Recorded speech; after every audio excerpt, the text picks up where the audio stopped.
پر محبت اور مودت میں فرق کیا ہے، اس کی مثال یہ ہے کہ دیکھیں اللہ رب العزت نے اس دنیا کے اندر بہت ساری مخلوقات پیدا کی ہیں۔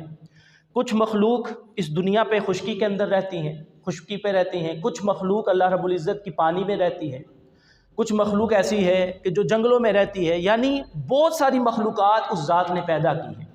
اسی طرح ایک آبی مخلوق بھی ہے۔ اب پانی کے اندر بہت ساری مخلوقات ہیں، بہت سارے جانور ہیں۔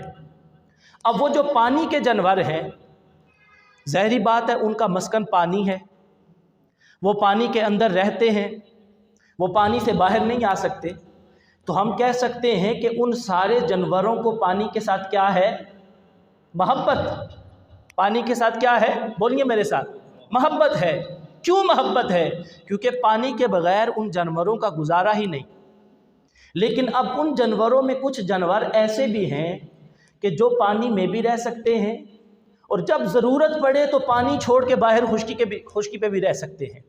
مثال کے طور پہ ایک مینڈک ہے، پانی کا جانور ہے، پانی کے اندر بھی رہتا ہے، لیکن جب اسے پانی میسر نہیں آتا یا پانی سے باہر نکل کے خشکی پہ رہنا چاہے تو وہ خشکی پہ بھی گزارا کر لیتا ہے۔ یعنی کہ ہم کہہ سکتے ہیں کہ مینڈک کو پانی سے محبت ہے، لیکن جب اسے ضرورت پڑی تو پانی چھوڑ کے وہ خشکی پہ بھی آ گیا، مگر پھر جب اسے ضرورت پڑے گی تو خشکی کو چھوڑ کے واپس اپنی محبت میں چلا جائے گا۔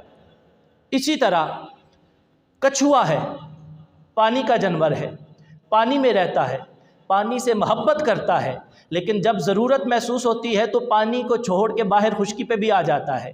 یعنی کہ جب تک پانی میں ہے پانی سے محبت کرتا ہے، لیکن جب ضرورت محسوس ہوئی اپنی محبت کو چھوڑ کے وہ خشکی پہ آ گیا، خشکی پہ بھی گزارا کر لیتا ہے، زندہ رہتا ہے، لیکن جب کبھی پھر ضرورت محسوس کرتا ہے تو خشکی کو چھوڑ کے واپس پانی میں چلا جاتا ہے۔ اسی طرح ایک مگرمچھ ہے، پانی کا جانور ہے، پانی سے محبت کرتا ہے، پانی ہی اس کا مسکن ہے، لیکن جب ضرورت محسوس کرتا ہے تو پانی کو چھوڑ کے خشکی پہ بھی آ کے لیٹ جاتا ہے، وہاں پہ آرام کرتا ہے۔ ہم کہہ سکتے ہیں کہ اس کو پانی سے محبت ہے، لیکن جب ضرورت محسوس کرتا ہے تو اپنی محبت کو چھوڑ کے خشکی پہ آ جاتا ہے، خشکی پہ ٹائم گزارتا ہے، لیکن جب ضرورت محسوس کرتا ہے کہ میں محبت کے پاس واپس جاؤں تو خشکی کو چھوڑ کے واپس پانی میں چلا جاتا ہے۔ یہ وہ جانور ہیں جو پانی سے محبت کرتے ہیں۔ یعنی دوسرے لفظوں میں بات یہ کروں کہ جب ضرورت محسوس کی تو محبت کے پاس چلے گئے، جب ضرورت محسوس کی تو محبت سے تعلق کو توڑ کے خشکی پہ آ گئے۔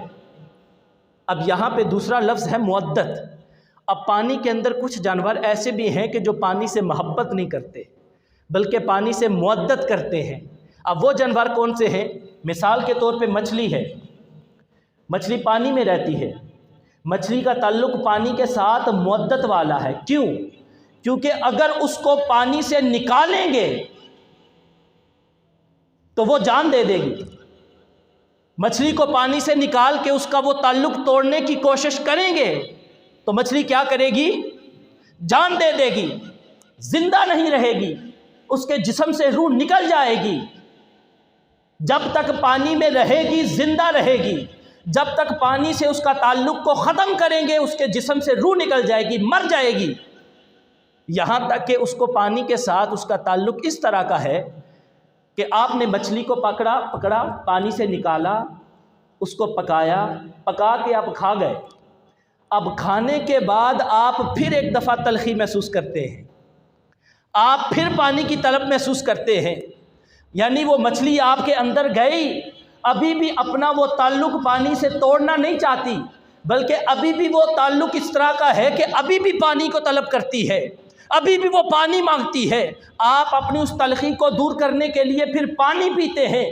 تو سامعین محترم، مچھلی کا یہ تعلق جو اس پانی کے ساتھ ہے کہ جب تک پانی میں رہے گی زندہ رہے گی، جب اس کے تعلق کو پانی سے ختم کر دیا جائے گا وہ مر جائے گی، حتیٰ کہ پکا کر کھائیں گے تو تب بھی اس تعلق کو توڑنے پہ راضی نہیں ہوگی، بلکہ اس پانی کی ڈیمانڈ کرتی رہے گی۔ مچھلی کا یہ تعلق جو پانی کے ساتھ ہے اس کو محبت نہیں مودت کہتے ہیں۔ یعنی مودت یہ ہے کہ اگر تمہیں کوئی کسی سے تعلق توڑنے کی بات کرے، تمہارے جسم سے روح تو نکل جائے مگر وہ تعلق کبھی نہ ٹوٹ سکے۔ تمہارے اندر سے اگر کوئی حب اہل بیت نکالنے کی کوشش کرے، تمہارے جسم سے روح تو نکل جائے مگر وہ تعلق نکلنے کی کوشش نہ کرے۔ سامعین محترم، اس آیت مبارکہ کے اندر اللہ رب العزت نے فرمایا اِلَّا الْمَوَدَّةَ، یہاں پہ محبت کا ذکر نہیں ہوا، اِلَّا الْمَوَدَّةَ فِي الْقُرْبَى، ہاں یہ جو تبلیغ رسالت تم تک پہنچا رہا ہوں، اس کے بدلے میں جو تم سے طلب کرتا ہوں وہ یہ ہے کہ تم میری قرابت سے مودت کرو، میری اہل بیت سے مودت کرو، اور مودت اس طرح کی ہو کہ چاہے دنیا ادھر کی ادھر ہو جائے تمہارا تعلق اس گھرانے کے ساتھ ٹوٹنے نہ پائے۔ سامعین محترم، اس کو مودت کہتے ہیں۔ اس آیت مبارکہ سے ہمیں یہ بات بھی سمجھ آ